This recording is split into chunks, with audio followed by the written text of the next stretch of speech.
Kam dëgjuar se një pejgamber ka vdek në të katërtin qiell. Cili është? Respekt për juve, respekt edhe për ju.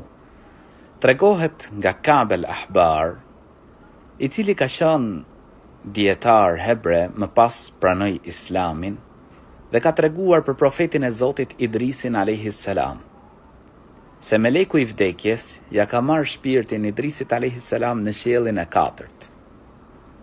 Ky është pra profeti, pejgamberi për cilin flitet, që i është marrë shpirti në qiellin e katërt. Allahu i lartësuar thot në Kur'an për Idrisin alayhis salam: "Wa rafa'nahu makanan 'aliyya", ne ngritëm atë në një vend të lartë.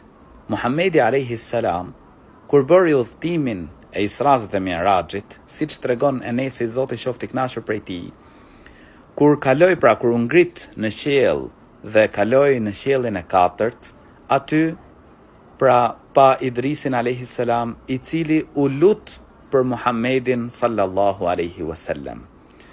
Pra ky është transmetimi nga Ka'b al-Ahbar, që transmeton se Idrisi alayhis salam i është marrë shpirti në qiellin e katërt, dhe ky është pejgamberi për cilin flitet, pra se ka ndëruar jetë në qiellin e katërt. Zoti ju rujt.